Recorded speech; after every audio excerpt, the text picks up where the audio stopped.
হযরত নূহ আলাইহিস সালামের কাছে একজন বৃদ্ধা মহিলা এসে বলছে, ও আল্লাহর নবী নূহ, আপনার কাছে আমি দোয়া চাইতে আসছি, আমার জন্য একটা দোয়া করবেন নি? হযরত নূহ আলাইহিস সালাম বলে, বৃদ্ধা মা, তুমি কিসের জন্য দোয়া চাও বলো দেখি। ওই বৃদ্ধা মা বলে, ও নূহ, আমার 4টি সন্তান ছিল, তারা অল্প বয়সেই দুনিয়া থেকে চলে গেছে। কি বয়সে? অল্প বয়সে দুনিয়া থেকে চলে গেছে। তখন নূহ আলাইহিস সালাম জিজ্ঞাসা করে, আপনার সন্তানগুলোর বয়স কত ছিল? এবার বৃদ্ধা মা বলে, আল্লাহর পয়গম্বর নূহ, আমার সন্তানদের প্রথম যে সন্তানটি, বড় সন্তান দুনিয়া থেকে চলে গেছে, তার বয়স ছিল মাত্র 400 বছর। কত বছর? 400 বছর কম। তো আমার দ্বিতীয় সন্তান যে দুনিয়া থেকে চলে গেছে, তার বয়স ছিল 300 বছর। 300 বছর পূর্ণ হওয়ার পর দুনিয়া থেকে চলে গেছে। তৃতীয় নম্বর সন্তানটি যৌবনকালে মৃত্যুবরণ করেছে, তার বয়স ছিল কেবলমাত্র 350 বছর।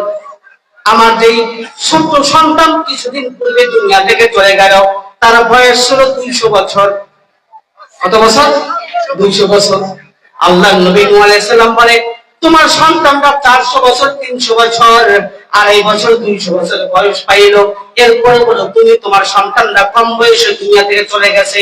তুমি কি জানো শেষ জামানার পয়গম্বরের কিছু উম্মত দুনিয়াতে আসবে, আল্লাহ তাবারক ওয়া তাআলা তাদেরকে গড় আয়ু দিবে মাত্র 60 থেকে 70 বছর।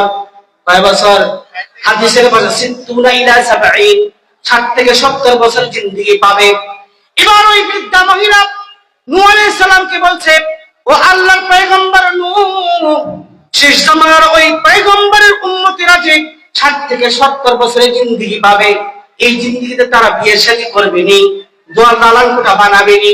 হযরত নূহ আলাইহিস সালাম বলে, শোনো শোনো, তোমার বয়স যদিও বা হাজার হাজার বছর হয়ে গেছে, এই বয়সে তুমি যা করো নাই, ওই শেষ জামানার পয়গম্বরের উম্মতরা দুনিয়াতে 60 থেকে 70 বছরের জিন্দেগি পাওয়ার পরেও তারা দালান বানাবে, কোঠা বানাবে, বাড়ি করবে, গাড়ি করবে, একজনের স্ত্রী হবে, সব কোঠা করে।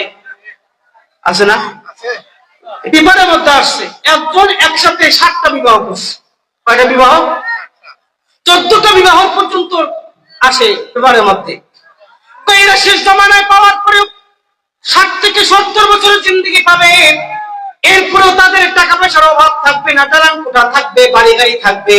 কিভাবে আরামে এসে থাকা যায়, একটা বাড়ি হলে আরেকটা বাড়ির চিন্তা করে, একটা গাড়ি হলে আরেকটা গাড়ির চিন্তা করে, একটা বিবাহ করলে আরেকটা বিবাহের চিন্তা করে।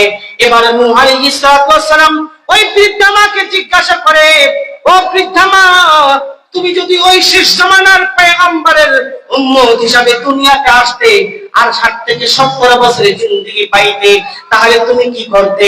ও দুনিয়ার মুসলমান, ও কালীগঞ্জের মুমিন বান্দারা, সুবহানাল্লাহ বলার জন্য রেডি থাকবেন তো ইনশাআল্লাহ? এবার নূহ আলাইহিস সালামের ওই কথা শোনার পরে বৃদ্ধা মা বলে, ও আল্লাহর পয়গম্বর নূহ, আমি যদি শেষ জামানার ওই পয়গম্বরের উম্মত হইতে পারতাম, আর আমার হায়াত যদি 60 থেকে 70 বছরের জিন্দেগি হইতো, ও আল্লাহর নবী পয়গম্বর নূহ, আমি একটা সিজদা দিতাম, আর একটা সিজদায় আমার 60 থেকে 70 বছরের জিন্দেগি অতিবাহিত করতাম, এতে আমার কোনো দ্বিধাদ্বন্দ্ব থাকতো না।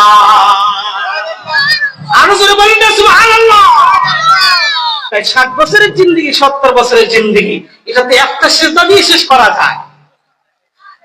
যার বড় সন্তান মৃত্যুবরণ করেছে 400 বছর বয়সে, দ্বিতীয় সন্তান মৃত্যুবরণ করেছে 300 বছর বয়সে, বলেন তো দেখি এই বৃদ্ধা মার বয়স কত হতে পারে?